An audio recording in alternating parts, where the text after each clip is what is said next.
Muy buenos días, apreciados acompañantes, comunidad del municipio de Madrid.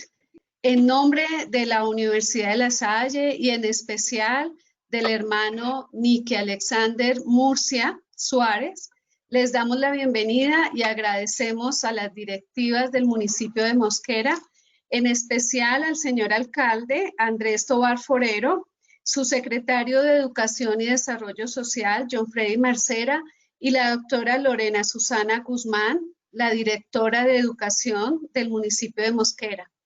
Hemos preparado de manera conjunta con la universidad y el municipio este seminario web para toda la universidad denominado Prácticas en Derechos de la Infancia y de la Adolescencia. Y sin más preámbulos, los dejo con el doctor Guillermo Londoño, el decano de la Facultad de Educación de nuestra universidad. Muchas gracias. Muchas gracias, doctora Nancy. Amigos del municipio de Madrid, docentes, colegas, asistentes, bienvenidos a este espacio. Un agradecimiento al señor alcalde, a la Secretaría de Educación, a la doctora Susana, que se encuentra con nosotros también en nombre de la Secretaría de Educación. Este es un reflejo de espacios y de acuerdos y de lazos que venimos estrechando con el municipio y con la Secretaría de Educación. La Universidad de La Salle viene desde el año pasado haciendo fuerte presencia en Sabana de Occidente y queremos, y es nuestra intención, tener una presencia fundamental. Si ustedes vieron las noticias en los últimos días, nuestra universidad se encuentra dentro de las 20 mejores del país y es una universidad de las mejores del país y con alta calidad que quiere estar presente con ustedes, y hay varias maneras como queremos hacerlo. Uno, a través de la oferta de nuestros programas que tenemos en el municipio de Mosquera. Tenemos nuestros programas en la Facultad de Administración, de Ingeniería, en nuestra Facultad de Educación. Tenemos nuestras maestrías en docencia, en didáctica de las lenguas, y queremos precisamente traer al municipio de Madrid y a Sabana de Occidente pues nuestra oferta de alta calidad para ayudar a los procesos de cualificación de todas las personas del municipio. Esa es una invitación especial a que cuenten con nosotros, cuenten con nuestros programas de formación de pregrado y de posgrado en educación. Pero también los lazos no se limitan a hacer una oferta educativa, sino a compartir espacios educativos como estos.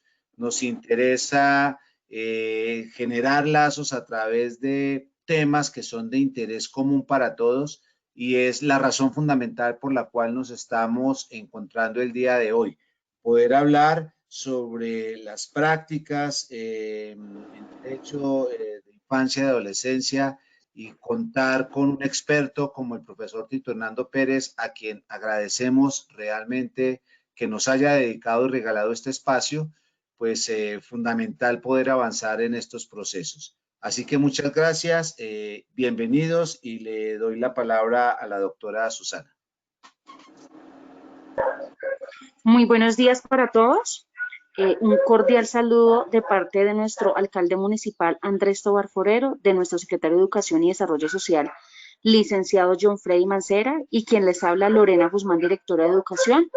También de nuestros profesionales de la Dirección de Educación que han venido trabajando arduamente por la educación de nuestro municipio. En este escenario nos acompaña Luz Herrera, que es profesional que pertenece a la dirección. Entonces también un cordial saludo de parte de todo el equipo. Agradecemos a la universidad por este escenario. Es un escenario de participación y formación que requerimos para nuestro municipio. Muchísimas gracias, señor decano. Muchísimas gracias a toda la parte administrativa y directiva de la Universidad de La Salle. Estaremos muy prestos y atentos, y agradecemos su total respaldo y apoyo para todo este tema de formación para nuestra comunidad educativa del municipio de Madrid. Damos pues inicio y muchísimas gracias, Dios los bendiga y aprovechemos este gran escenario. Muchas gracias, doctora Lorena. Bueno, los vamos a dejar entonces con el doctor Tito Hernando Pérez. Él es licenciado en Ciencias Sociales Es magíster en docencia de la Universidad de La Salle, doctorando en educación y sociedad de la Universidad de La Salle. Es investigador en educación en temas específicamente de derechos humanos y paz. Es docente de derechos humanos, política en asuntos económicos. Ha capacitado docentes en temas de investigación y didáctica para derechos humanos, convivencia y paz. También es consultor y capacitador de proyectos con el Ministerio de Educación y la Secretaría de Educación de Bogotá y tiene varias publicaciones sobre derechos humanos, educación rural, conflicto y paz. Los dejo entonces con él, quien además les dará unas indicaciones porque esperamos que este espacio sea un espacio didáctico en el que intercambiemos ideas, escuchemos sus preguntas. Habíamos tenido, doctora Lorena, una inquietud que me remitió una mamá que quería que al final le comentara cuáles son las políticas sobre discapacidad en el municipio de Madrid. Esa inquietud fue allegada a mí al correo. Yo soy la directora de la sede mosquera de la universidad. Entonces, quizás al final, doctora Lorena, esperamos su valiosa respuesta a la inquietud de una mamita que nos hizo esa pregunta. Muchas gracias. Bueno, muy buenos días a todas y todos los participantes en este encuentro. Agradecemos pues a la Comunidad de Madrid su asistencia y obviamente a la Alcaldía Municipal por este interés que tiene de aproximarse un poco a las temáticas relacionadas con el tema de los derechos humanos.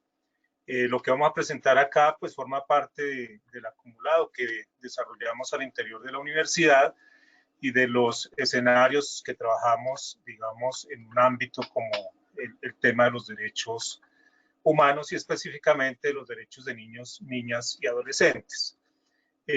Allí en cada una de sus pantallas van a aparecer varios iconos. Uno de ellos es para formular preguntas, entonces, y el otro es un chat. Entonces les recomiendo que si tienen alguna inquietud, algún comentario, pues lo hagan a través de ese mecanismo, ya sea el de pregunta o el de chat, para que nos podamos comunicar allí.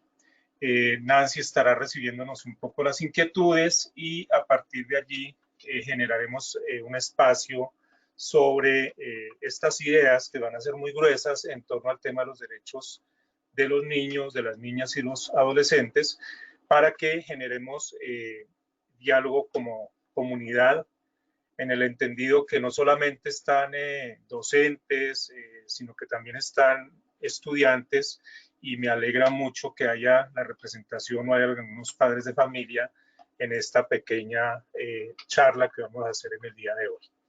Bueno, como lo señalábamos, vamos a hablar sobre las prácticas en derechos humanos de niños, niñas y adolescentes. ¿Por qué planteamos el escenario de prácticas? Porque de alguna manera creo que el asunto de los derechos humanos ha tenido un escenario muy importante, digamos, en formación. A partir de la Constitución del 91, creo que todos los que estamos acá presentes en algún momento hemos asistido a un curso de derechos humanos o hemos escuchado algunos aspectos relacionados con las legislaciones en materia de derechos humanos, pero realmente cuando uno mira el desarrollo teórico y el desarrollo práctico en garantía de los derechos, ahí encontramos un divorcio muy importante. Entonces, en el día de hoy, la idea es que a partir de las ideas y de las ideas fuerza, digámoslo así, que traemos para el tema, pues ustedes vayan haciendo conciencia que eso hay que trasladarlo al desarrollo de la vida práctica, que hay que llevarlo al hogar, que hay que dejarlo instalado en la institución educativa y en cada una de nuestras prácticas cotidianas que hacemos como ciudadanos. Entonces, vamos inicialmente a plantear algunos elementos teóricos. Daré un espacio para que ustedes reflexionen y ojalá puedan escribir en el chat algunas ideas frente a lo que se tiene. Nos apoyaremos en algunos videos que también vienen de algunas instituciones y que creo que son muy importantes porque nos ubican en la problemática que abordamos el día de hoy. Lo primero que uno tendría que señalar es ¿qué entendemos por derechos humanos? Y esta pregunta la quiero formular a todos los asistentes para que allí, ya sea como una reflexión personal o quienes quieran compartirnos algunas ideas de qué entienden por derechos humanos lo hagan. Porque es importante tener alguna mínima claridad de los derechos humanos. Creo que este es el concepto, junto con el de democracia, que más utilizamos constantemente en los discursos del escenario social, del escenario político y del escenario cultural en general. Muchos hablamos de derechos humanos, los medios de comunicación hablan permanentemente de derechos humanos, en nuestras aulas hablamos de derechos humanos, en nuestros hogares se habla de derechos humanos, pero pocas veces tenemos claridad qué entendemos por derechos humanos. Entonces, en primer lugar, yo quiero dejar unos segundos para que cada uno de ustedes piense allí y reflexione qué es eso de los derechos humanos, qué entendemos por derechos humanos. Si alguien nos puede ayudar en el chat a escribir alguna breve definición, lo agradecemos para que a partir de allí pues generemos un escenario de claridad o por lo menos de una primera iniciativa en relación con este tema de los derechos humanos. Entonces, vamos a tomarnos allí unos segundos para que ustedes reflexionen sobre qué entienden por derechos humanos.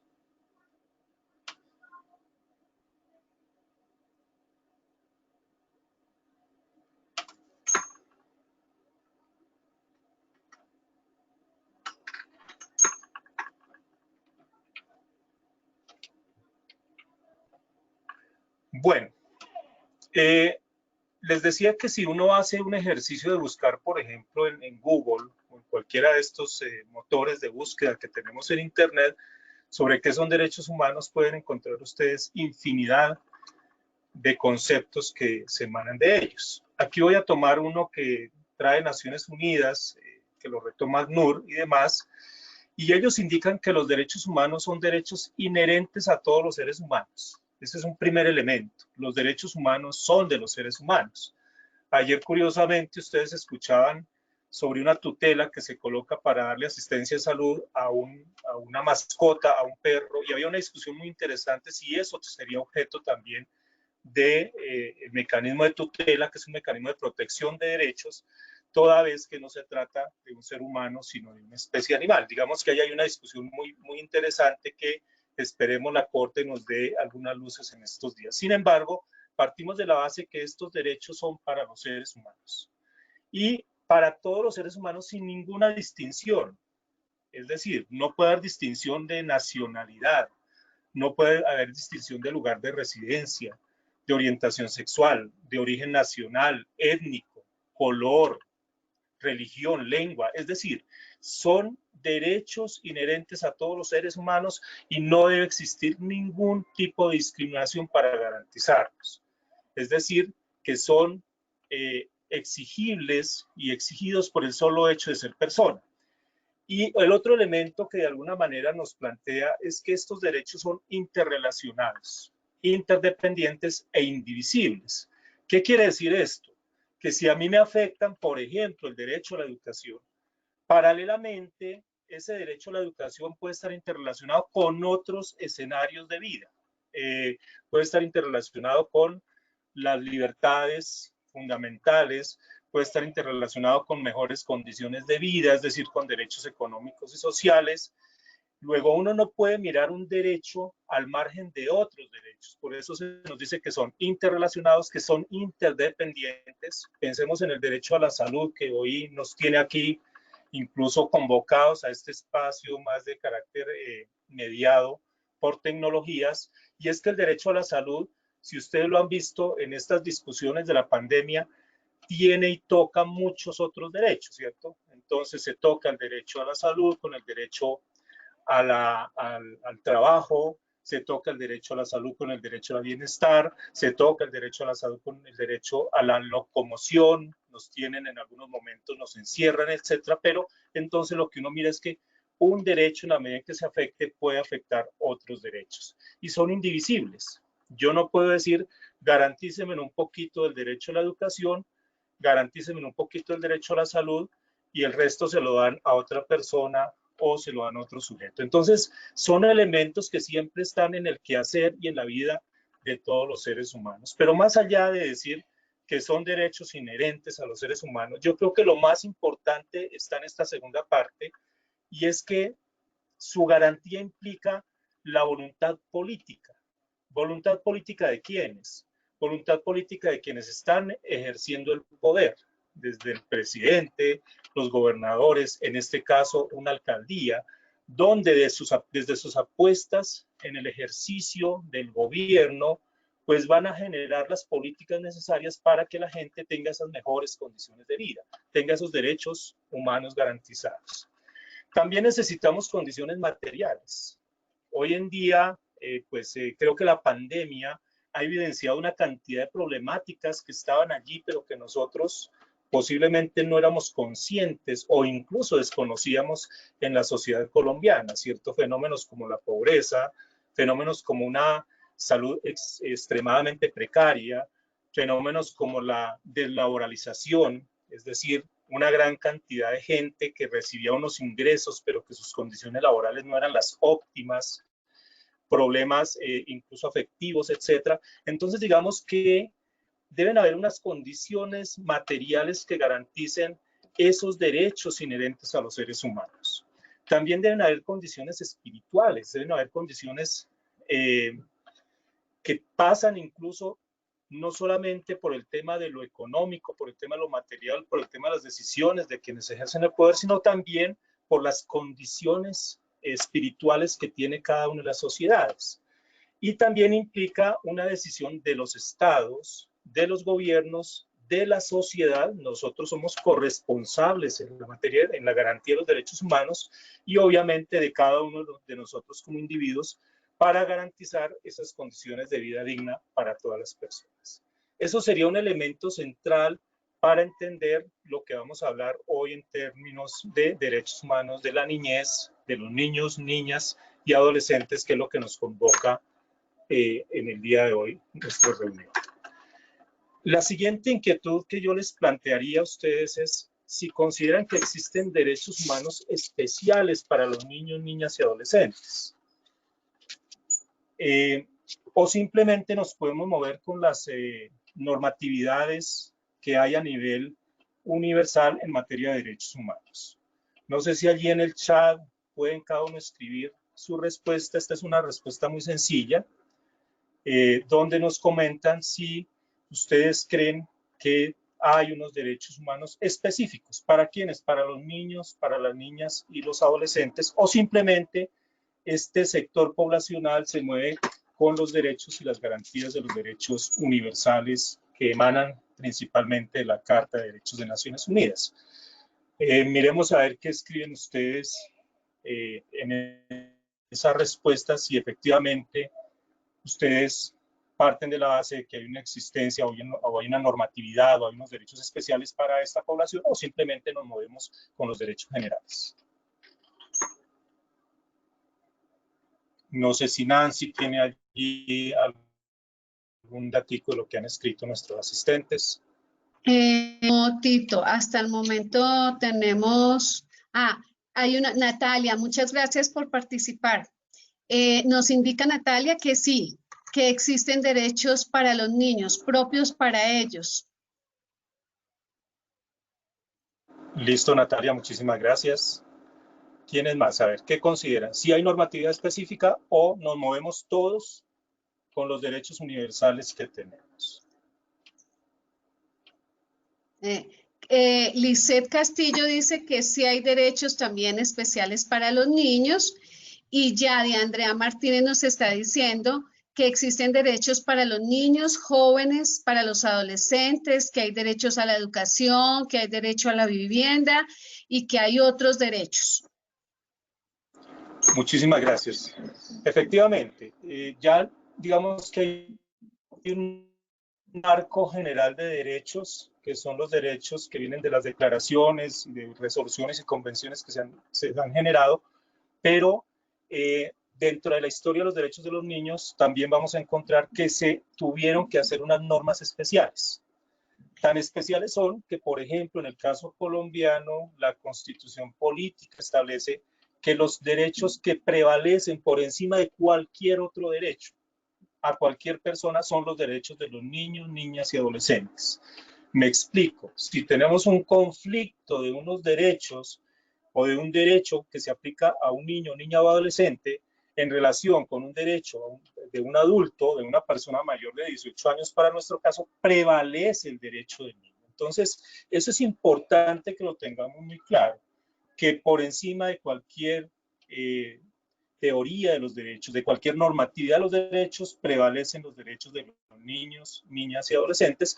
Y efectivamente, a lo largo de la historia, se ha encontrado que hay un recorrido muy importante en la lucha y en la garantía de estos derechos.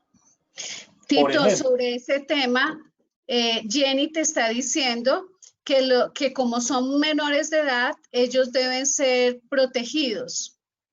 Y Miriam López te está diciendo que los derechos de los niños son derechos específicos tal como tú lo estás indicando. Sí, son de especial protección. ¿Listo? Entonces agradezco mucho ese comentario. Efectivamente, hay unos derechos específicos para los niños, niñas y adolescentes, y también, como lo decía en nuestro comentario, hay unos derechos de especial protección. Esos son los derechos de los niños. Es decir, no quiere decir que miremos al niño solamente como ese sujeto desprovisto, ese sujeto indefenso, donde el adulto tiene que acompañarlo y garantizarlo. No, el niño, la niña y el adolescente es un sujeto de derechos. ¿Qué quiere decir eso? Que al ser sujeto de derechos garantiza él mismo la discúlpeme, materialización de los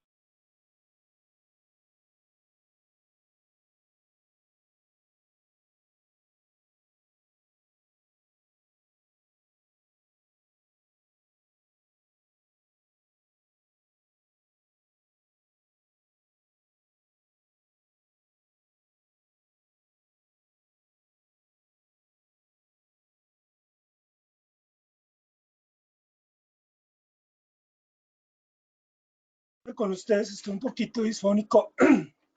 Vamos a ver un video y luego retomamos unos elementos.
No entra el video todavía.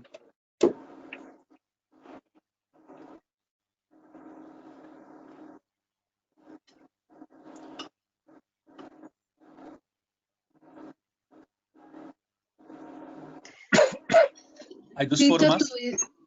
Tito, tu video no se está viendo.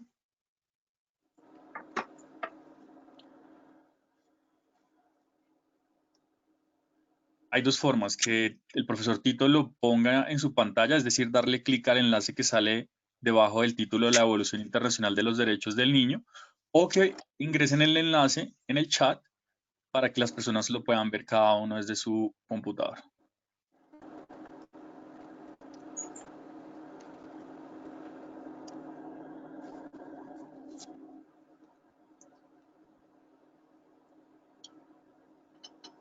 Vamos a intentar a ver si de pronto lo corre.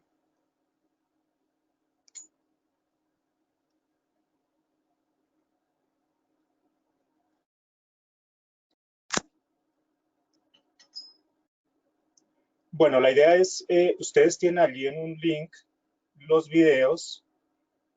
Voy a intentar correrlo nuevamente a ver si de pronto ya nos funciona. En el chat también ya está listo el link.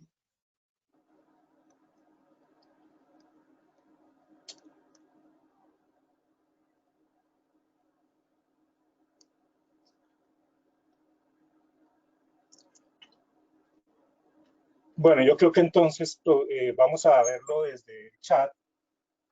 Lo que pasa es que quería como partirlo en dos momentos para que ustedes tengan un poco la historia. Pero entonces lo que voy a hacer es comentarles un poco qué sucedió con este escenario. Lo primero que hay que señalar es que incluso desde la misma Revolución Francesa ya se había planteado la necesidad de crear unos derechos específicos para la niñez especialmente. Pero es en la Declaración de Ginebra, después de la Segunda Guerra Mundial, donde definitivamente se empieza a pensar en la necesidad de tener unos derechos muy particulares para los niños. Y esto tiene que ver con todos los efectos que generó la guerra mundial, incluso con la presencia de niños en el mismo escenario de guerra y las afectaciones que ellos tuvieron a lo largo de todo este proceso. Esa declaración pues quedó allí y posteriormente van a ser retomados algunos derechos en la Declaración Universal de los Derechos Humanos de 1948. Esa declaración, como todos sabemos, es una declaración muy importante porque marca todo lo que tiene que ver con derechos humanos de ahí en adelante hasta el momento actual. Hoy obviamente que la declaración ha sido superada por una cantidad de convenciones, entre ellas la Declaración de los Derechos del Niño del 59 y especialmente la Convención de los Derechos del Niño de 1989, que es en últimas con la que nos estamos moviendo en el día de hoy. Esa convención, hay que decirla, es una convención que ha sido ratificada por la mayoría de países del mundo. Son muy pocos los países que no la han ratificado. Curiosamente, en América, de los pocos países que no la han ratificado, está Estados Unidos. Ahí hay una discusión política también muy interesante sobre por qué este país no lo ha hecho. Pero digamos que en términos generales, la mayoría de naciones han asumido la Convención de los Derechos del Niño dentro de sus postulados de los derechos al nivel interior. En el caso nuestro, en la Constitución del 91, una vez que Colombia ratifica la convención, se establece, como lo decíamos hace un momento, que el núcleo grueso, el núcleo central de los derechos son los derechos de los niños, de las niñas y los adolescentes. Muchos explican esto con el tema de la cebolla cabezona, para que me entiendan. Digamos que esa cebolla es una construcción de todos los derechos humanos que nosotros tenemos. Pero en el corazón de esa cebolla, es decir, en el centro de la cebolla, están los derechos humanos de los niños, de las niñas y los adolescentes. Es decir, son prioritarios sobre cualquier otro tipo de derechos. Y eso de alguna manera lo estableció la Constitución de 1991. Entonces les voy a invitar para que miremos allá en el link ese video que dura 6 minutos y 56 segundos sobre el avance histórico, la perspectiva histórica de los derechos del niño. Allí nos relatan con lujo, digamos que una manera muy rica y muy clara cómo ha sido todo este proceso histórico hasta llegar a la Convención de los Derechos del Niño de 1989. Entonces vamos a tener 7 minuticos para que ustedes aprecien el video y sobre eso luego hagan algunos comentarios, algunas preguntas que recoge Nancy y dialogaremos un momento sobre esta perspectiva histórica para seguir adelante con la presentación.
Bueno,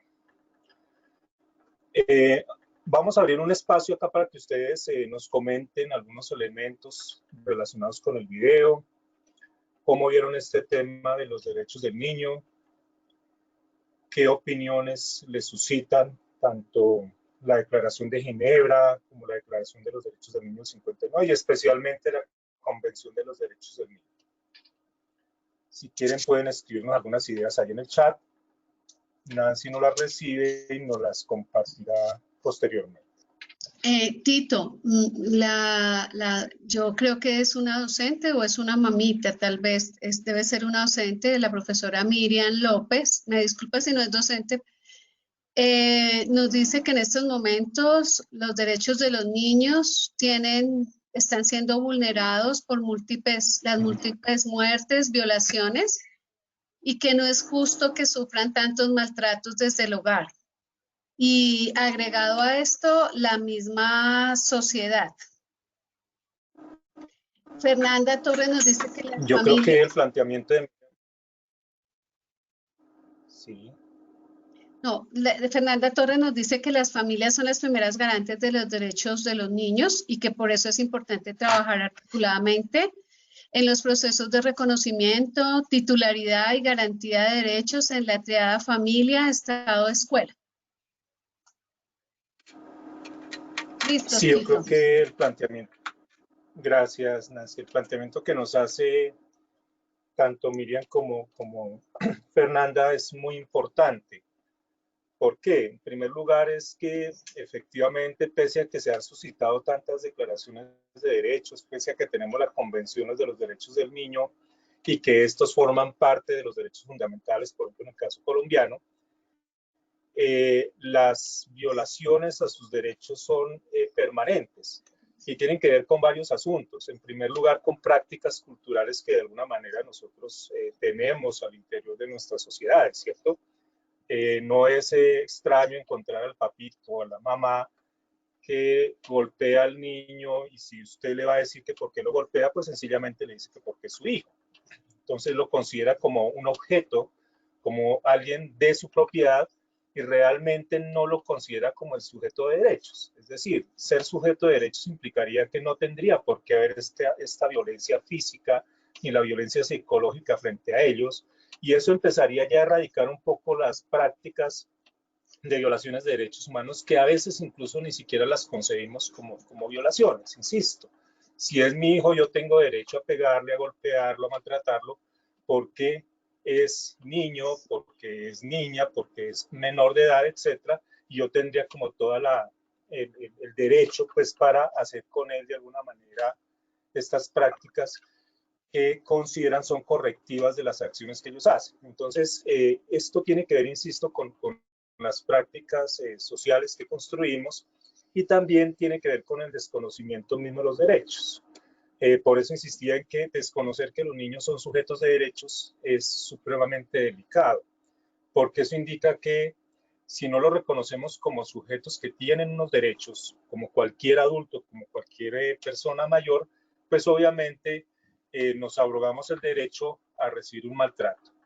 Y por el otro lado, efectivamente, la familia es un escenario fundamental para garantizar los derechos. Yo creo que esa triada que nos plantea Fernanda en torno a la familia, la escuela, como garantes de derechos, pues es muy importante. El núcleo central del proceso de vida y de socialización de los niños, pues es la familia, pero luego, digamos que le encargamos a la escuela también seguir un poco con esa función allí de acompañamiento. Entonces son dos instancias, dos instituciones fundamentales en la garantía de los derechos. Bueno, no sé si hay algún comentario adicional, Nancy, allí. No, señor, perfecto. Bueno, hay unos mitos a propósito de esto que estamos hablando, y es que en tema de derechos, de alguna manera, y cuando se habla de los derechos de los niños, como que no les prestamos mucha atención. El primer mito, yo lo he denominado que muchos decimos que los derechos es un asunto político, o como dicen los jóvenes, que eso es un rollo de la política. Y que como es un asunto de la política y entendemos que la política la hace solamente quien está en el poder o quien está en acciones efectivamente del ejercicio institucional y de la participación política, como que no nos corresponde. Pues resulta que esto hay que superarlo. Es importante señalar que el tema de los derechos humanos trasciende a todas nuestras actuaciones de vida. En el día a día, nosotros de alguna manera estamos ejerciendo, estamos interactuando y estamos viviendo en tema de los derechos. Entonces, solamente pensemos en que nosotros tenemos un nombre, tenemos una familia, estudiamos, obtenemos unos auxilios, por ejemplo, en temas educativos. Si no tenemos algunos tipos de garantías, posiblemente no tenemos salud, somos personas libres, etcétera. Todo esto ha sido objeto de un escenario de vida desde los derechos. Luego, lo primero que hay que señalar es que los derechos no es un asunto de lo que llamamos el rollo político, sino que es una forma de vivencia. Y eso es importante que lo tengamos muy claro. Otro de los mitos que de alguna manera se encuentran allí están relacionados con el tema de que los derechos de los menores son menores. Me explico. Como son derechos de los niños, de las niñas y de los adolescentes, y ellos están supeditados al adulto, porque el adulto provee, porque el adulto es quien mantiene, porque el adulto es quien da los recursos, pues entonces sencillamente los derechos de ellos los minimizamos. Y eso es un error muy importante, porque los derechos humanos no se pueden minimizar, los derechos humanos no se pueden separar, como lo decíamos, son totalmente integrales. Entonces, no se puede seguir considerando que los derechos de los niños son simplemente un tema de démosles unas protecciones básicas, garanticémosles posiblemente una alimentación, una educación, y el resto lo omitimos porque pues eso es un asunto ya de garantía de los adultos. Entonces, es importante que de alguna manera se reconozca que los derechos de los menores no son menores. Es decir, los derechos de los menores son un asunto de mucha importancia. El otro elemento, otro mito que uno escucha normalmente es que si hay una normatividad en derechos humanos, pues no habría necesidad de crear otra normatividad de los derechos para los adultos, para los niños, perdón, los niños, niñas y adolescentes. Que si ya hay una normatividad, por ejemplo, a nivel internacional para todas las personas en garantía de derechos humanos, ¿por qué se pediría unos derechos específicos hacia los niños? Y pues resulta que no es tan cierto, ¿cierto? ¿Por qué? Porque, por ejemplo, la Declaración de los Derechos Humanos reconoce el derecho de casarse, por decir algo, y de formar y tener una familia. Mientras que en el caso de los derechos de los niños y niñas, no se establece esta posibilidad. Al contrario, se establece una restricción como un escenario de garantía misma de sus derechos, ¿cierto? Es decir, que para que ellos, si ellos son obligados a casarse y a tener hijos, siendo menores de edad, siendo niños, niñas, pues obviamente lo que estamos es haciendo una vulneración de derechos. El tema de, por ejemplo, la posibilidad de vincularlos a los ejércitos, a los grupos armados, como soldados, pues obviamente que eso también es una es un derecho que tendría cualquier ciudadano, pero en el caso de los niños y de las niñas, pues esto empieza a restringirse. Entonces, de alguna manera, lo que uno encuentra es que sí es necesario que existan unos derechos especiales porque no se puede medir con el mismo rasero los derechos que tienen o que tenemos los adultos frente a los que tendrían los niños, niñas y adolescentes. Otro mito es que si existen leyes que protegen a los niños y niñas y ya hay policías y jueces, pues ¿para qué la convención? Pues realmente esta es una discusión que surgió, digamos, desde el 24, y lo que se dice es que sí, efectivamente hay unas autoridades, hay unos jueces, hay una vía policial que se supondría garantizaría los derechos, pero resulta que sí se requiere establecerlos y tenerlos escritos y considerarlos para que se cumplan. Y esa es una forma de exigirle a los estados. Por eso las convenciones son tan importantes, porque los estados las ratifican y a los estados se les obliga a que las cumplan. Entonces, esto es muy importante, que exista esta normatividad específica para este tipo poblacional en torno a sus derechos como garantía de los niños. Otro elemento es que los derechos hay que conseguirlos, que es un poco la lógica que se plantea desde la lucha misma de los derechos, ¿cierto? Y que si en este caso las poblaciones no presionan sus derechos, pues que para qué se les dan si ellos de alguna manera ya nacen con ellos y los adquieren, luego no sería necesario, digamos, generar una presión adicional para que estos derechos se garanticen. Pero efectivamente no es cierto. Es decir, los derechos de los niños, de las niñas y de los adolescentes, pues hay que garantizarlos, hay que presionarlos. Y esta sería una tarea no solamente de los adultos, de los gobiernos, de la sociedad, sino también de los mismos niños. Es decir, que ellos tienen que generar condiciones para que no sufran las injusticias, para que se garanticen realmente sus derechos, el cumplimiento y demás. Luego están en permanente tensión y lucha de garantía.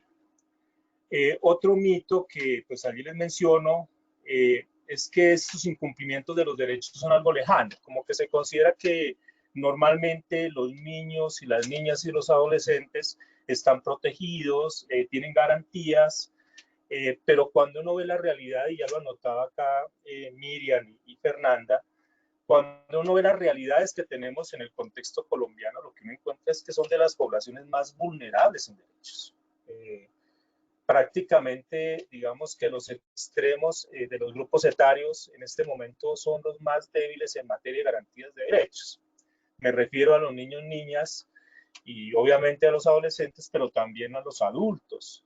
Ahora estamos viendo, y insisto en este tema de la pandemia, cómo ha visibilizado elementos de violaciones fuertes de derechos a estos grupos poblacionales, junto con las violaciones de derechos también hacia las mujeres. Entonces, uno encuentra que el incumplimiento es relevante, que eso no es tan lejano, que efectivamente no hay disposición ni de los estados, ni de las familias, ni de la sociedad en garantizarlos, y que, insisto, al haber unas prácticas culturales donde muchas violaciones de derechos no se consideran que son faltas a los mismos, pues obviamente esto se sigue presentando. Otro elemento es que la preocupación por los derechos es como un asunto de mayores. Es decir, como que esto se lo dejamos a los adultos hacen el esfuerzo de garantizar sus derechos y los niños y las niñas pues no tendrían por qué vincularse en allí. Pero yo creo que ahí hay que trabajar fuertemente al interior de las familias y las instituciones educativas, y es que efectivamente los niños y las niñas reconozcan que los derechos son un compromiso de todos y que todos debemos de alguna manera exigirlos y trabajar por su garantía.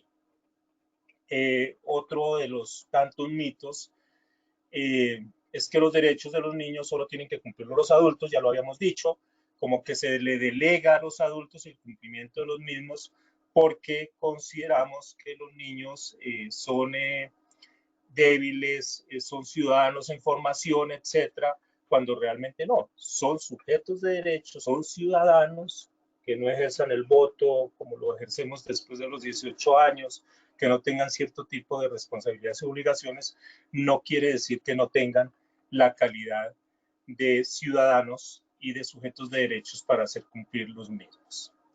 Y este es un mito también que se utiliza mucho y que a veces los chicos lo hacen, pero también nosotros jugamos con ellos, los adultos, ¿cierto? Los derechos de los niños significan que pueda hacer lo que quiera. No. Lo importante es que de alguna manera se me garanticen y se garanticen los derechos al niño. Y por esa vía del derecho también hay una vía de obligaciones. Entonces, así como se exigen unas obligaciones, unas prácticas a los niños, pues también nosotros tenemos que garantizar unas condiciones mínimas para ellos para que de alguna manera se exijan. Luego, no es que cuando hablamos de derechos humanos y a veces los maestros también, digamos, reaccionamos a eso porque consideramos que los derechos o ese discurso de los derechos lo que hace es que los chicos ahora hagan en nuestras aulas lo que quieran y demás. No se trata de eso. Yo creo que es muy claro cuáles son los derechos. También dentro de la misma perspectiva de derechos está la garantía del Estado del Derecho, es decir, de la normatividad que se establece, de las reglas de comportamiento que establecen, y eso implica también el cumplimiento de los mismos. Y el otro elemento es que como que ya esos derechos, algunos están y pues esperemos a ver qué pasa, dejemos en manos de los gobiernos, de los estados, para que los cumplan, porque como que nosotros no tenemos mucho que hacer. Lo dicho, y lo acaban de ratificar acá, las intervenciones, esta es una tarea fundamental de todos nosotros y es un trabajo permanente que tenemos que hacer en relación con los derechos, tanto docentes, directivos, indiscutiblemente padres de familia y obviamente la sociedad en general. Entonces, hay que romper esos mitos. Y esos mitos, insisto, se van a romper en la medida en que conozcamos la normatividad, más allá de conocerla, en que la interioricemos y la pongamos en práctica. Y es un poco lo que de alguna manera vamos a ver en estos últimos minutos, en esta pequeña charla que tenemos sobre el tema. Por eso les planteaba allí una pregunta que ya la resolvimos, y es si hay normas especiales para los derechos de los niños, niñas y adolescentes. Si ustedes ya efectivamente contestaron que sí hay unas normas específicas, y estas normas, como lo acabamos de ver, la principal de ellas hoy en día es la Convención de los Derechos de los Niños, Niñas y Adolescentes, que se estableció a partir de 1989 y que ya ha sido ratificada por la mayoría de estados y obviamente por el Estado colombiano. Es decir, todas esas normas que ustedes van a encontrar en esta convención son normas que hoy aplican al interior del Estado colombiano. Con esas normas nosotros podríamos demandar mayor garantía de los derechos humanos. ¿Cuáles son los principios que de alguna manera motivan a esta Convención de los Derechos Humanos? Uno de los principios más importantes es el de la no discriminación. Es decir, piensen que esto lo establece también la Declaración de Derechos Universales del 48, pero aquí lo refuerza. Y es que no puede haber discriminación alguna hacia un menor. Todos tienen que ser vistos con el mismo rasero. Por temas religiosos, por temas de lugar de procedencia, por el tema de nacionalidad. Nosotros estamos viviendo todo el asunto de la migración venezolana, por ejemplo, al país. Eso es importante conocerlo. Estos niños, estas niñas, estos adolescentes tienen los mismos derechos que tienen la población colombiana. Es decir, no podemos discriminarlos por el hecho de venir de una región distinta. Las migraciones que se dan internas en nuestros municipios. Cuando uno hace investigación en este tema en las instituciones educativas, es bien interesante mirar cómo hay unas prácticas allí soterradas de discriminación muy fuertes. Nosotros hicimos en alguna investigación una indagación al respecto y, por ejemplo, mirábamos cómo los espacios mismos en las instituciones educativas que se utilizan por parte de los estudiantes ejercen prácticas discriminatorias. Pensémonos en las canchas de fútbol, en las canchas de baloncesto. Normalmente estos espacios son utilizados cuando se podían utilizar por los más grandes y casi siempre por hombres. Fíjense ustedes que de alguna manera ahí hay una práctica discriminatoria en una institución educativa y que cuando uno va y la mira, pues es una práctica normal, pero ahí hay una discriminación.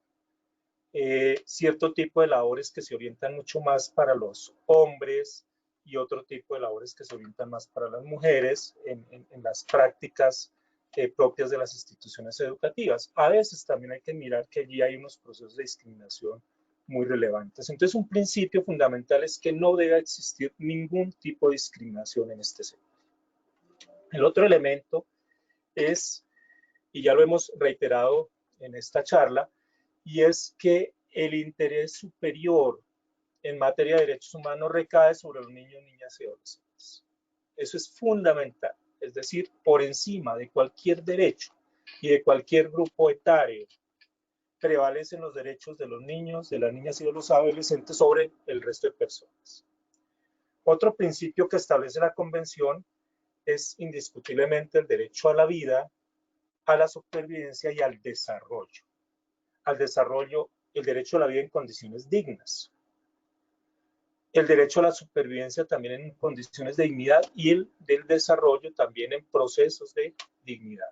Por eso las políticas públicas que emanan desde las alcaldías, desde las gobernaciones, desde el gobierno nacional, deben tener especial atención en relación con la atención a los niños, niñas y adolescentes. De ahí la importancia de generar políticas adecuadas en materia de educación. De ahí la importancia de tener, por ejemplo, un sistema de salud adecuado especialmente para esta población. De ahí la importancia de tener las condiciones de dignidad, de vida digna que requiere la población de niños, niñas y adolescentes. Eso es fundamental, por eso es un principio que establece la Convención del 89. Y el otro elemento es este que a veces se nos olvida a nosotros los docentes, y esa es una autocrítica que también nos hacemos, y es el principio de participación y de ser escuchado. Por el hecho de ser niño, por el hecho de ser menor de edad, por el hecho de no ser un adulto, no podemos cohibirle el derecho a la participación.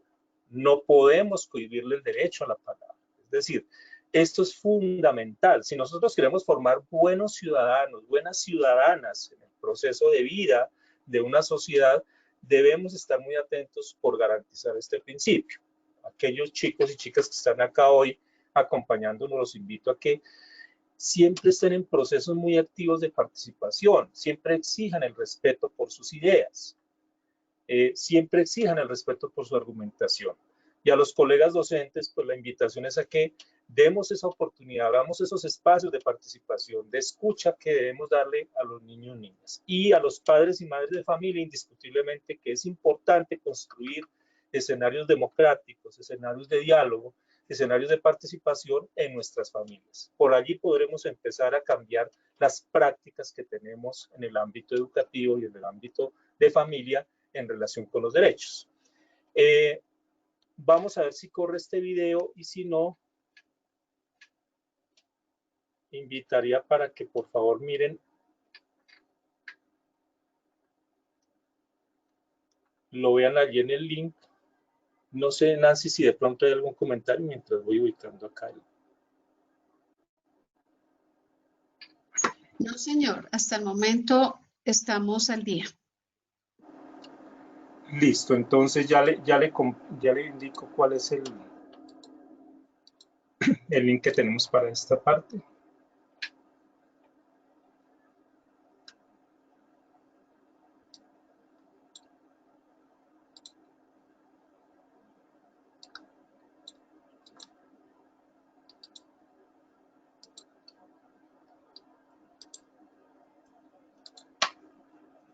No sé por qué no me está permitiendo verlos.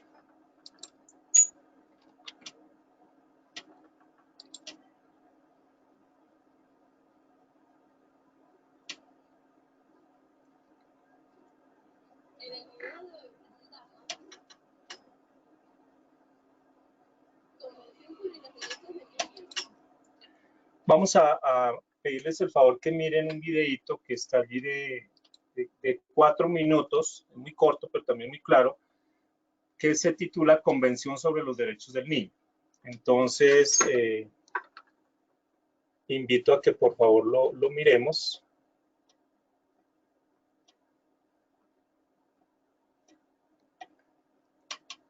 Si Nancy nos colabora para que lo enviemos.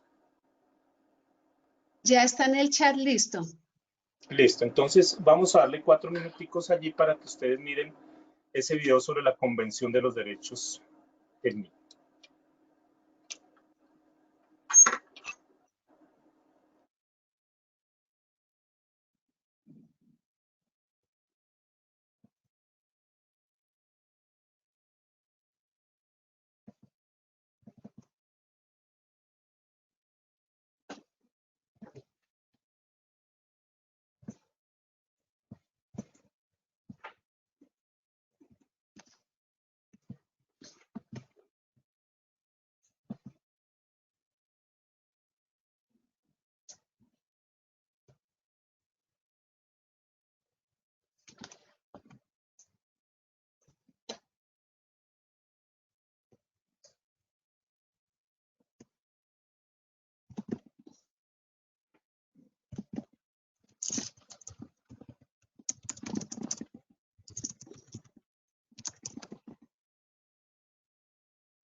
Sí, señor.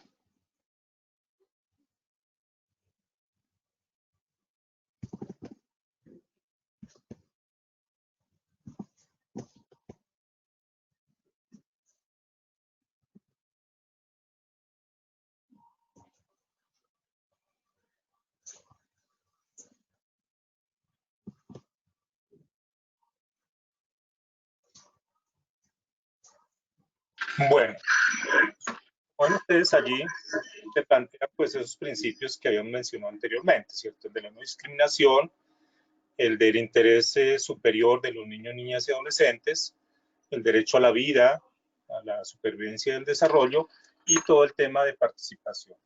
No sé qué comentarios puedan suscitarles esto en las prácticas Es decir, cómo ven esto en la realidad que estamos viviendo en el país, cómo ven esto en la realidad allí en Madrid, en la localidad, en el municipio. Y en esas prácticas que tenemos tanto en las familias como en las instituciones educativas, quisiera de pronto escuchar uno o dos comentarios, ya sea por el audio o por el chat para retomar el tema.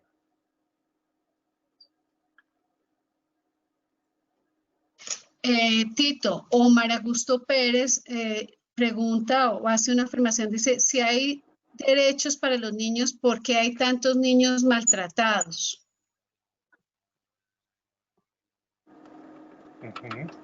Sí. Nancy Rodríguez dice, ¿cómo hacer valer el derecho? ¿Cómo hacer valer el derecho a la educación de mi hijo en el marco de la pandemia? En este momento no ha empezado el año lectivo y está matriculado en Cerrezuela.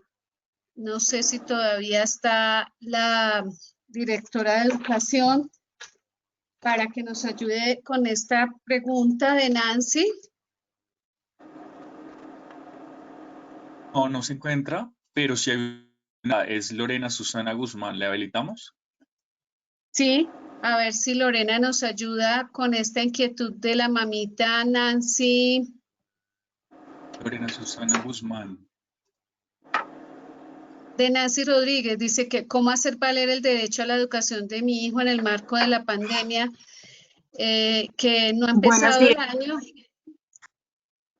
¿Me escuchan? Sí, Lorena, sí, te estamos escuchando. Claro que sí, muy presta y muy atenta a todos los comentarios. Pues te comento que la institución educativa departamental Cerrezuela, los niños que venían matriculados para el TIBA y Tata iniciaron clases de manera virtual, más o menos para finalizando marzo. Entonces sí me gustaría, ya que aprovechemos el escenario, para que por favor me digas el nombre y el teléfono para contactar y revisar, porque los estudiantes sí ingresaron, estábamos a la espera del nombramiento de los docentes, el departamento nombró los docentes y los estudiantes están recibiendo clases virtualmente. La mamá está escribiendo, yo tengo los datos, no sé si te parece, pues no sé si por Avias Data puedo colocarlos aquí. Ella no los está colocando, pero ella también me envió un correo. Tengo el número del celular de ella, su correo y su nombre. Y está escribiendo por plataforma, pero no me lo está escribiendo, no está aquí en el chat. Tuve Jonathan Ciel. Dice ella que ella ya formuló un derecho de petición. Sí, si me regalas el dato para que nuestra profesional se comunique y revise si efectivamente ella surtió el proceso de matrícula dentro de la institución. Perfecto, doctora Lorena. Muchas gracias por estar atenta. Estoy atenta. No tengo más. La otra inquietud era la que te comentaba Tito. Del maltrato. Del maltrato, sí, señor. Sí, no, yo creo que precisamente sigo insistiendo un poco en que lo que tenemos que transformar es esas prácticas culturales que tenemos instaladas muchos en los escenarios de vida, porque gran parte de los maltratos, sobre todo el maltrato físico, cuando se golpea a los niños y demás, en algunos casos incluso lo consideran como normal, es más, se considera incluso como que es un derecho que tiene el adulto para corregir al menor. Y en la medida en que sigamos nosotros instalados con ese tipo de prácticas, pues es difícil que erradiquemos el tema del maltrato. Lo otro ya es lo que tiene que ver con acciones de tipo delincuencial, pues que ya son delitos, que definitivamente pues eso tiene que actuar las autoridades, que tenemos que actuar nosotros como sociedad. Recuerden ustedes que cuando uno sea testigo de un maltrato hacia algún niño, algún menor de edad, nosotros podemos actuar y podemos hacer las denuncias, ya sea a través de bienestar familiar, a través de una comisaría de familia, porque es casi que nuestra obligación.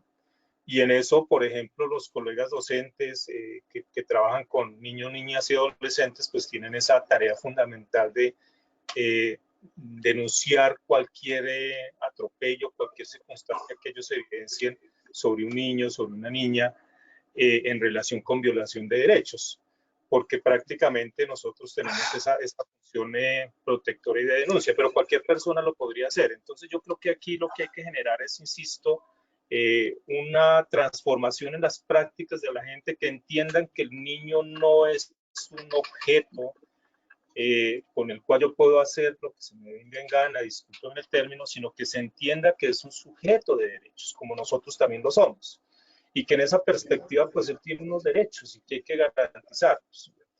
En la medida en que entendamos eso y también que actuemos con el acompañamiento de las autoridades, yo creo que eso de alguna manera tendrá que tener un resultado mucho más positivo en las generaciones que vengan y en las prácticas de vida que tenemos. Y en relación con el tema de la garantía del derecho a la educación, pues esa es una discusión muy importante que la tenemos y la teníamos antes de la pandemia, ¿cierto? Es decir, ahorita la pandemia, insisto, ha evidenciado muchas problemáticas en el ámbito educativo, pero eso venía de antes, es decir, no es solamente la adquisición de un cupo y la apertura de un cupo a un estudiante, es también cuáles son las condiciones que yo ofrezco o con las que de alguna manera la institución educativa me va a brindar el proceso educativo de mi hijo, de mi hija. Entonces, digamos que hay una discusión importantísima y es cómo se están haciendo las prácticas de los docentes, cómo se están atendiendo las condiciones, por ejemplo, de infraestructura. Yo todos escuchábamos a la ministra hace un mes más o menos diciendo que iba a haber la reapertura de las instituciones educativas y hablaba de unos protocolos, pero quienes hemos trabajado en el sector educativo y quienes hemos tenido la oportunidad de visitar instituciones educativas, yo he tenido esa fortuna con algunos proyectos que he acompañado a visitar instituciones educativas en muchos lugares del país, encontramos que no hay ni condiciones mínimas de higiene, digamos, no hay unos baños óptimos, no hay un sistema de acueducto, no hay un sistema de alcantarillado en las instituciones educativas. Entonces, si eso no cambia, si esa perspectiva no se transforma, pues difícilmente vamos a tener cierto tipo de garantías. Por eso hay que velar un poco más por la necesidad de tener una educación en condiciones de dignidad. Por eso insisto, no es solamente el asunto de tener el cupo en la institución educativa, es cuáles son las condiciones que nosotros brindamos. Fíjense ustedes que acá en la universidad esa es una discusión permanente que se está haciendo, ¿ya? Es decir, bueno, nos toca hacer la clase mediada y nos tocó porque pues definitivamente lo exige el gobierno, bueno, toda la política pública de salubridad pues está orientada hacia allí. Pero la universidad ha tenido que pensarse seriamente cómo hacemos para que los chicos que no tienen, por ejemplo, acceso al Internet lo tengan, así sea con un Internet remoto. ¿Cómo hacemos para que aquellos que no tienen una computadora la puedan obtener? Pues hombre, tenemos que generar la adquisición de los computadores y llevárselos a los estudiantes para que trabajen en un ambiente adecuado. Entonces, todos estos elementos tienen que pasar como por ese escenario de garantía de derechos. Por eso el derecho es integral. El derecho no lo podemos ver fraccionado. Entonces, esa será una discusión muy importante para la política, muy interesante pues para las autoridades locales, insisto, y obviamente para las departamentales y nacionales, donde ellos tendrán que poner su grano de arena muy grande, y también para las familias en brindar las garantías y las condiciones básicas para sus hijos. Entonces, ese es un hecho. Señora. Justamente sobre ese tema, Olga Lucía Mora le pregunta a la doctora Lorena, Jonathan, si nos activas por favor el micrófono de la doctora Lorena Susana Guzmán, está diciendo que ella quisiera justamente saber cuál es la gestión que está realizando la Secretaría de Educación y de Desarrollo durante este tiempo de cuarentena para poder seguir trabajando y atendiendo la niñez y los adolescentes del municipio.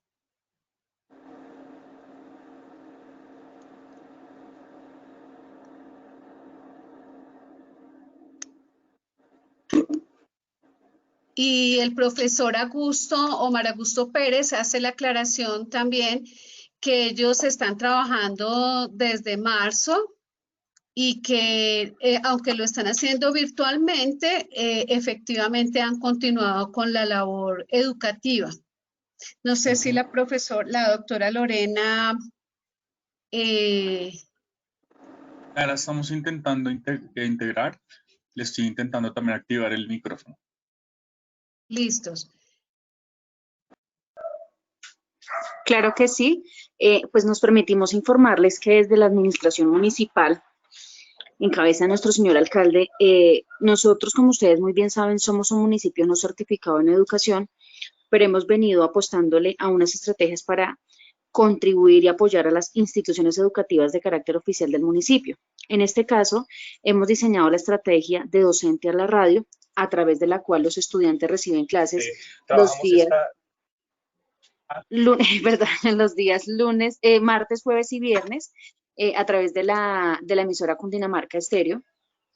Aquí pues se benefician los estudiantes, 9 de la mañana los docentes se dirigen a cabina, hacen la presentación de su clase o de los temas de mayor relevancia para tratar con los estudiantes a través de esta emisora. Digamos que ha sido una emisora que ha prestado sus servicios, los docentes se acercan, desarrollan su clase y los días viernes también se hace una transmisión de un material pedagógico a cargo de la docente Pilar Alarcón de la Institución Educativa Departamental San Patricio, en la cual se transmite un material pedagógico contribuyente a un tema de cultura campesina, entre sonidos, texturas y aromas por parte pues, de la docente en mención que les comentaba hace un momento.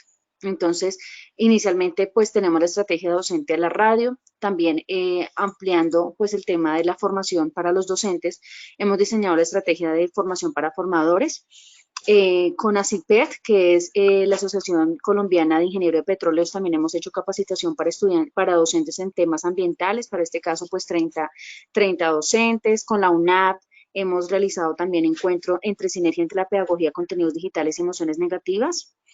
Con la Cundinamarca también nos apoyó en un proceso de capacitación en tema de reinvención profesional y comunicación asertiva en tiempos de confinamiento. Es importante resaltar que la educación no es solo para los estudiantes, en este caso los docentes también requieren un apoyo.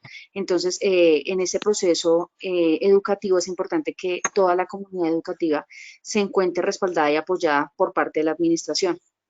No somos ente certificado en educación, por lo cual digamos que la inversión de recursos es con respecto solo a lo que la ley nos da por competencia, pero hemos venido como que trabajando de la mano con los rectores para poder colaborarles y trabajar pues digamos que articuladamente, porque sabemos que existen estudiantes que no cuentan con elementos de tecnológicos, computador o un medio para recibir las clases.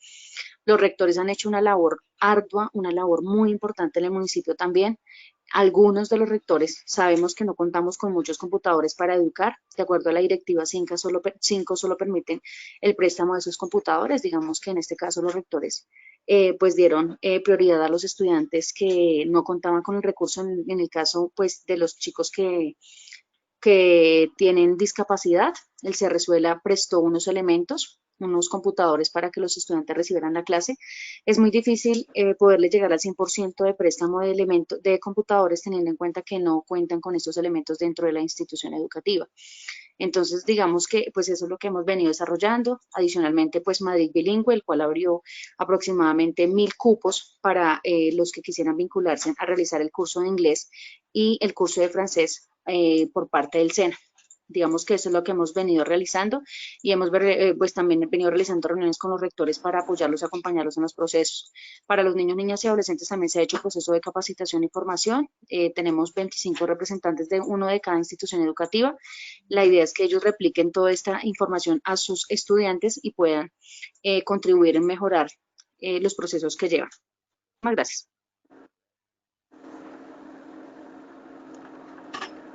Bueno, muchísimas gracias por las claridades. Y yo creo que ese es el problema de la educación en emergencia, ¿cierto? Y es que efectivamente, pues este es un escenario que nadie esperaba.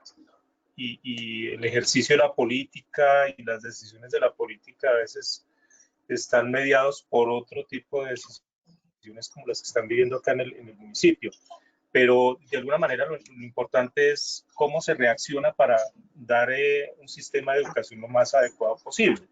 Y aquí vemos un ejemplo que es tal vez el pan de cada día de todos los municipios de este país, como quienes están encargados de trabajar el ámbito educativo, pues tienen que ingeniárselas y buscar los recursos, incluso a veces donde no se tienen, para tratar de garantizar el tema del derecho a la educación.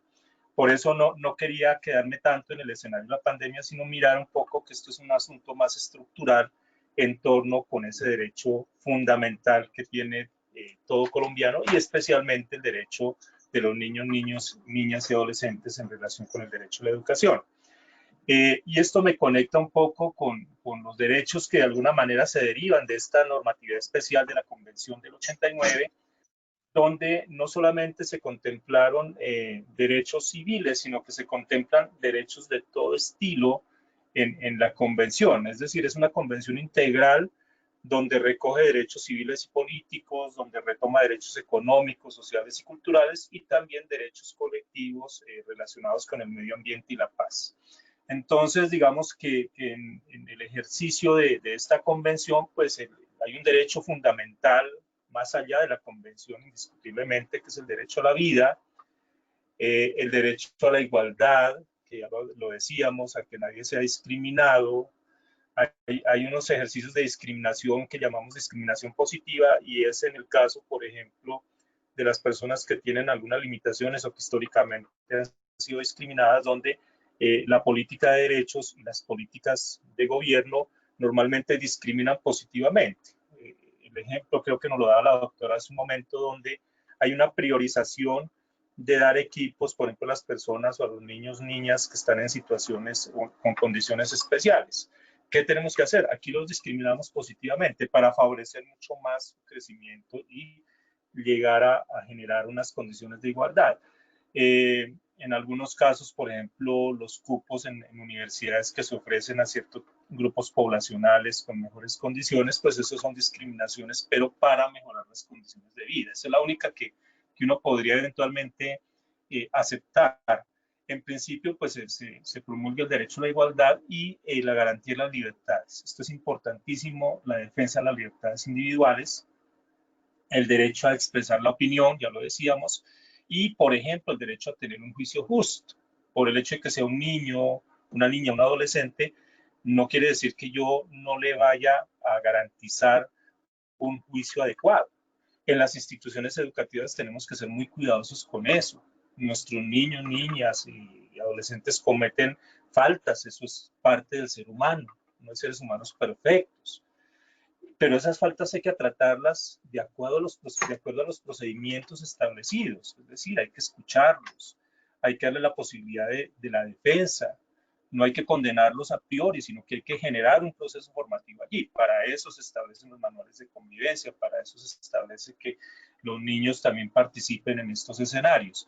Muchas instituciones a veces se les olvida eso y cometen decisiones autoritarias que afectan derechos humanos cuando el escenario mismo de la institución educativa debe garantizarlas. Pero trasladémoslo también a la familia, es decir, si hay una falta de mi hijo que cometió allí, pues hombre, tengo que utilizar el escenario del diálogo, tengo que escucharlo y a partir de ahí, pues tomar las decisiones, las correcciones respectivas,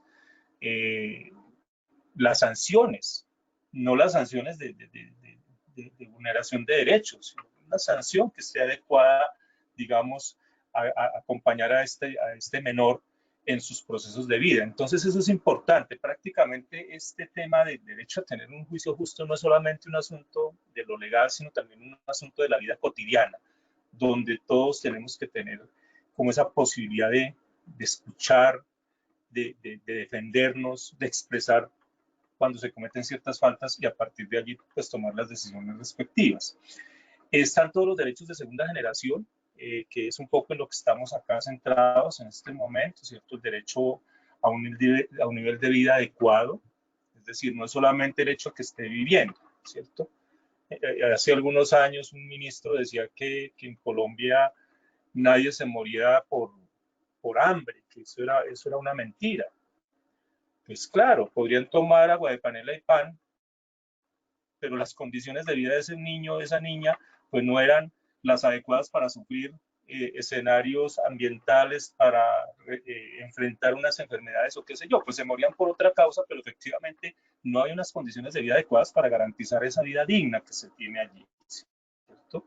Lo que hemos mencionado, el derecho a la educación, el derecho a la salud es prioritaria pues, para esta población. El derecho, en el caso de las poblaciones de diversidad étnica, indígenas, poblaciones negras, el pueblo rom. Bueno, aquí en Colombia tenemos una diversidad muy importante también a que se le garantice su propia lengua. Por eso allí en las comunidades indígenas se está trabajando fuertemente para que la educación sea dada en la propia lengua o sea una educación bilingüe. Entonces, el derecho a la propia lengua, el derecho a su identidad, el derecho a que tengan, por ejemplo, un registro civil. Es inaudito que en este país todavía nazcan niños y no los registren, no se reconozcan ante el Estado y pues obviamente que pierdan una cantidad de derechos y quedan como unas inexistentes, digamos, en las bases de datos del Estado. Entonces, todos estos elementos son fundamentales allí en relación con los derechos de los niños, niñas y adolescentes, y pues indiscutiblemente se plantea que también el derecho a la paz es un derecho fundamental, es un derecho que hay que protegerlo, y el tema de un medio ambiente adecuado. Entonces, digamos que son múltiples los derechos que están allí. Aquí mencionamos algunos de los que se plantean en relación con esta población. Bueno, Tito, muchísimas gracias. Solamente, sí, Tito, muchísimas gracias. Solamente aquí le hacen otra pregunta a la doctora Lorena. Listo. Con relación a, aunque ella ya nos indicó que están trabajando con el tema de los computadores y demás, nos preguntan que qué se está haciendo para que la cobertura del Internet llegue a los estudiantes y puedan participar en todas sus clases. Bueno, frente a la pregunta me permito informarle que la Administración Municipal, en conjunto con el Ministerio de las TIC y la empresa Claro, se realizó una focalización para el municipio de Madrid de 1.200 familias, de las cuales aproximadamente el 40% corresponde a padres de familia que cumplieron con los requisitos y pudieron ser beneficiarios de esta estrategia. Digamos que eso en temas de conectividad.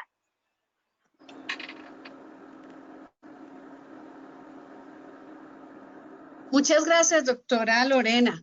En realidad ha sido para la Universidad de La Salle un privilegio hacer parte de este proceso, permitir que también la comunidad esté relacionada con ustedes y todas las instituciones. Tito, en realidad, muy amable porque ha sido benéfico para todos los que hemos estado aquí. Guillermo, nuestro decano, y en nombre del rector le agradecemos a todos los asistentes y le ofrecemos al municipio de Mosquera seguir siendo aliados también para los temas de formación con sus docentes en todos los aspectos. Como se dan cuenta, trabajamos a nivel de maestría, pero también a nivel de diplomados que tienen temas específicos, como usted lo mencionaba. Guillermo está aquí con nosotros y les hacemos ese ofrecimiento también, que como las otras instituciones de educación superior. Guillermo, no sé si quieras decir algo adicional acerca de todas las alianzas que podemos trabajar de manera mancomunada.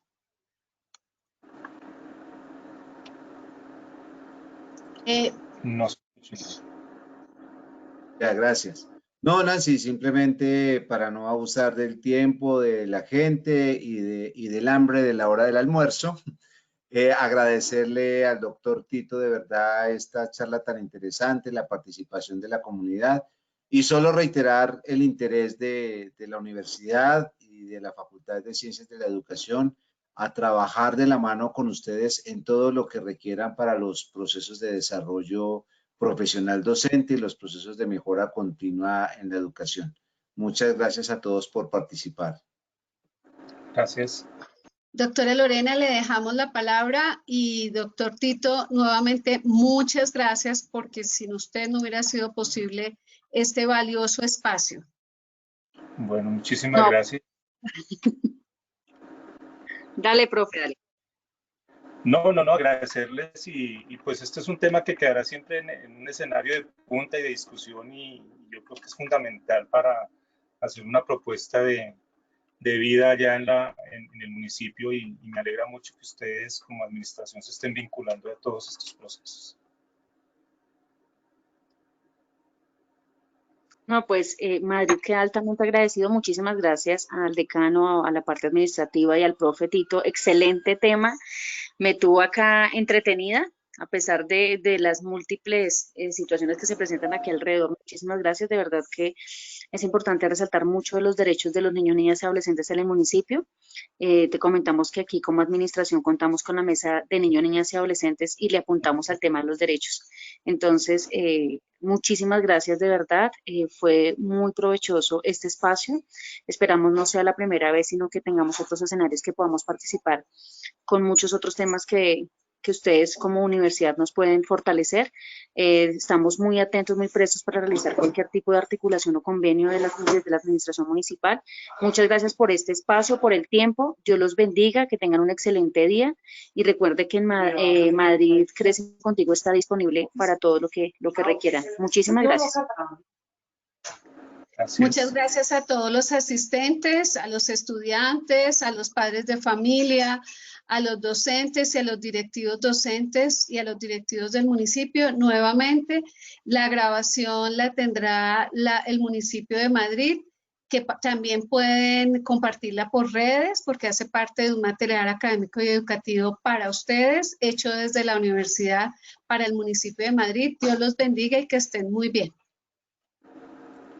Muchísimas gracias. Gracias. Muchas gracias.